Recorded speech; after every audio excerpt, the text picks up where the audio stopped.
On the line is Karen Attiah. She is the global opinions editor at the Washington Post. She's also Jamal Khashoggi's editor and friend, and in fact edited his last work that he turned into the Washington Post before he was murdered by the Saudi government. I wanted to quickly touch base with you because you have done such an amazing job of keeping Jamal Khashoggi's murder in the news and pushing for accountability. And then the White House released this statement today that was one of the more appalling things I've ever seen come out of a White House.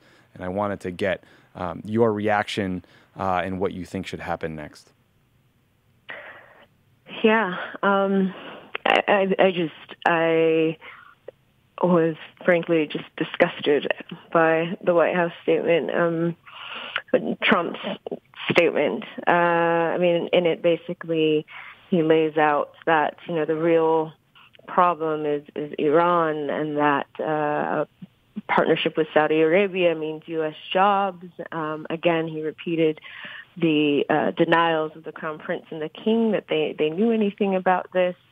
And basically just in a nutshell said that, a man's death is not worth the money that Saudi Arabia gives to the United States. Mm-hmm.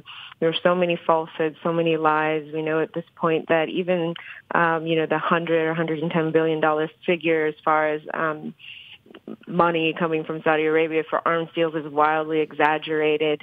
And no mention at all of any sort of request or ask from the United States. There's so many people in Saudi prisons that are languishing. No sort of request for any changes in Saudi Arabia's stance towards human rights. We call this a U.S.-Saudi relationship, and this looks more like a U.S. servitude towards Saudi Arabia and Crown Prince Mohammed bin Salman. And so what this does is we're at a point now where essentially Mohammed bin Salman, who's only 33 years old or so, now has a blank check should he become king. He has a blank check to basically eliminate anybody he wants. And the United States or Trump, will stand by. And it's such a chilling and dangerous message to send to not only citizens of Saudi Arabia, but for those who find themselves in the crosshairs of any authoritarian government. So this is just a new low, I think, for the Trump administration. There have been a lot of lows, but this is literally helping Saudi Arabia get away with murder and dismemberment and lying about it. It's stunningly appalling. Yeah, I think this statement would be a moral abomination if it were accurate. But you make an important point that it's a lie. The notion that we're selling them $110 billion of military equipment is ridiculous. Double, triple, quadruple counting. It's nowhere close to that figure. The job figures Trump tries to cite, 400,000, 500,000, 600,000 jobs created through these sales is made up. The Washington Post, in particular, has done an incredible job fact-checking these statements repeatedly. So, but he's lying, right? He's lying and yet still giving them a pass, and I just can't fathom why he would do that. Right, and, it's also, with the argument regarding even Yemen or countering Iran, there's been so much evidence that despite all of the U.S. support, the arming of the Saudi troops, that they have not been able to counter the Houthis effectively in Yemen, and that it's only led to what is the worst humanitarian crisis in the world since World War II. And so even just on its face, the facts, the arguments are just false and not credible, but it just represents a willingness to bend over backwards in order to please a regime that frankly needs us more than we need them. Yeah. And, I just hope, right now the ball's in Congress's court. Lindsey Graham, Marco Rubio in the past, plenty bipartisan support for more consequences on Saudi Arabia, not only for Jamal's death, because I think at a certain level, right now it's even bigger than Jamal's murder, as painful as it is. This is about imposing a strong check on Saudi Arabia's behavior under Mohammed bin Salman, who's basically the de facto ruler. And, this is about the war in Yemen. This is about reformers, activists, women who are behind bars and facing torture. This is about strong consequences for kidnapping the prime minister of Lebanon and cutting off diplomatic relations with Canada over tweets. It's just time for the U.S. through Congress at this point to say enough is enough. Yeah. I mean, I think, I saw you tweeted out a story by Kareem Fahim, who is a great reporter at the Washington Post, about how several women's rights activists who have been imprisoned in Saudi jails have been tortured and administered electric shock treatment or beaten. And if Mohammed bin Salman can get away with murdering a journalist in a foreign country in such a high-profile and disgraceful way, imagine what he could do, especially when given the green light by the United States, to countless other people he's holding in various detention facilities. Absolutely. And for that report is just even more shocking and unacceptable, considering the fact that Mohammed bin Salman, part of his charm offensive in the West, was basically using women and their right to drive as an indicator of, a modernizing or changing Saudi Arabia. But right after he lifted the driving ban on women, the regime moved to imprison numbers of women, including Lujain al-Hastoul, Aziza Youssef. Some of these are huge, huge figures in the women's driving movement.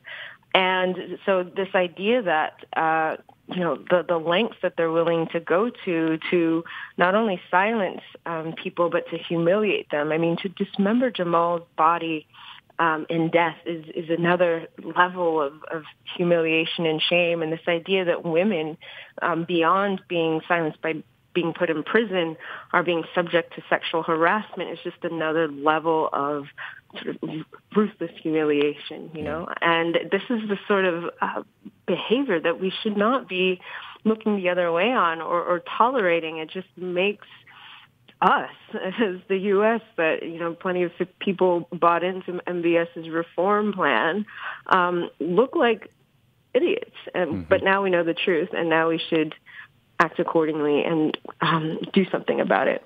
Yeah, I mean, many successive administrations have turned a blind eye to horrible Saudi behavior. This is, I believe, more brazen than almost anything we've seen before, and it is stunning to me that this administration is yet again turning away, even for an immoral group of people.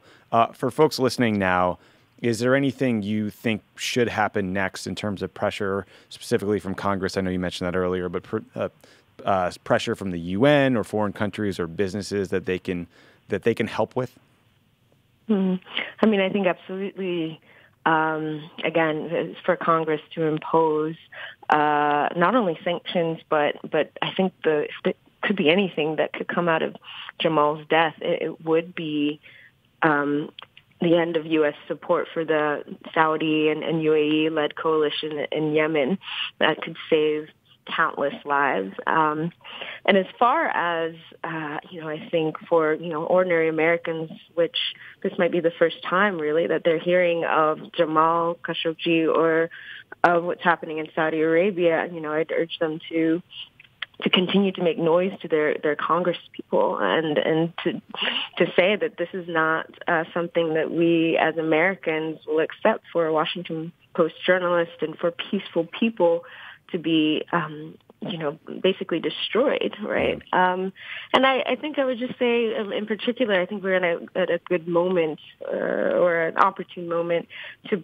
push for the release of those reformers who've been sitting in prisons, who've been tortured, some reports of some who might have even actually died in prisons, and to keep raising the names of Lujain al-Hastoul, Aziza Youssef, Essam al-Zamel, who was an economist who dared criticize Mohammed bin Salman's Vision 2030 plans. All of these are people that are patriots to Saudi Arabia and who were only interested in guiding Saudi Arabia down a better path. So I think, for Americans to read and be aware and to demand their freedom and an end to the war in Yemen, that would be the best way to hold Saudi Arabia accountable and to honor Jamal's legacy. And I would just urge everyone to please, read and share Jamal's work at the Washington Post. So much of what's happening now, he wrote about, he foresaw.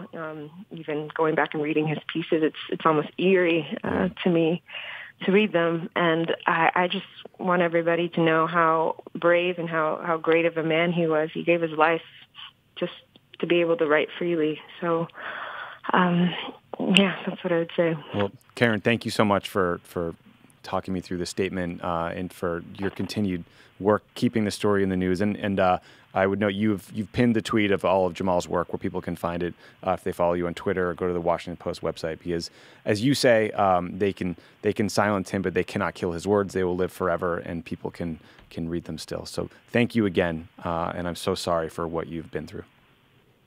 Absolutely. Thank you so much. Thank you.